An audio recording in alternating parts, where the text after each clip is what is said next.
Vamos a escaparnos juntos, nadie nos encontrará. Cogemos el cochecito y a dónde iremos a parar. Que te quiero yo, déjamelo yo. Hi Richard, it's really lovely to see you here today. Tell us a little bit about your work and your background. What inspired you to become an artist in the first place? Okay, I'm from the UK. I've been a prolific drawer and painter since I was extremely young. I was fortunate that when I was at school, I painted a lot in my spare time. I won a few local and regional competitions.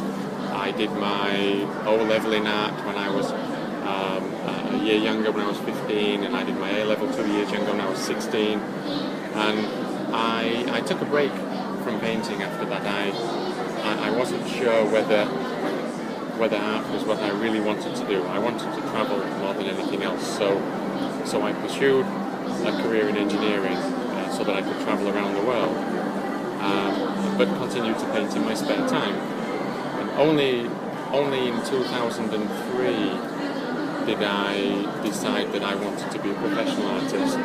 So I started painting commercially. Until then, I used to draw and paint people for fun and as a hobby, and paint murals on walls and things. But in 2003, I started painting commercially and creating my website. And I always used to paint animals and people when I was younger, when I was painting as a hobby. And I've tried to continue that, but I've tried to move into a direction where I'm appealing to a wider audience. The people that I paint are performers for that reason. They're dancers, musicians, singers.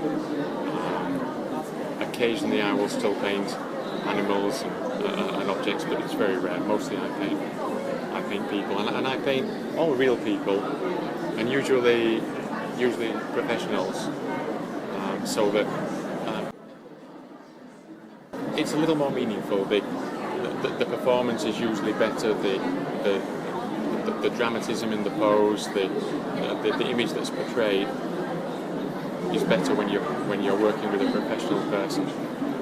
And I work from photographs. I arrange with photographers and with the performers to take photographs, and I paint from a series of photographs, usually one photograph for the main movement and the main theme, and then several photographs for facial expressions and hands and things, and until I build up the image that I want. It's more enjoyable to work with a professional person. The finished product is better. The images that I receive, the photographs that I take or arrange to be taken are better. The person will understand better what you're looking for in the movement, in the pose, and the expressions. If you see all of them, they're all fairly aloof in their expression. They're doing their thing, which is what I want to portray. I'm not trying to paint the person.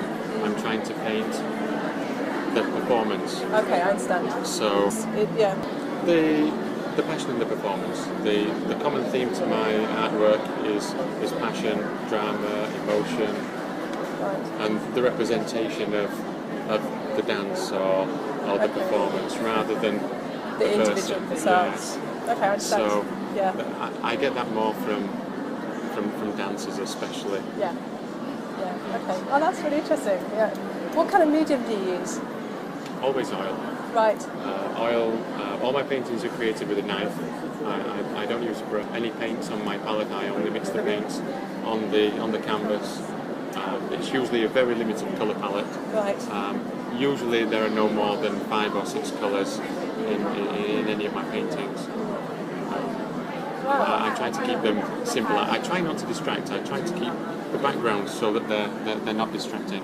In the paintings that I have with a real background, with a building in the background or a theme theme or a scene, usually they're not so popular. I think it's distracting from the subject that I'm painting, so I found that it's better to keep the background more simple, and then you can focus more on the person. Thanks for the interview. It's nice to meet you. Thank you very much.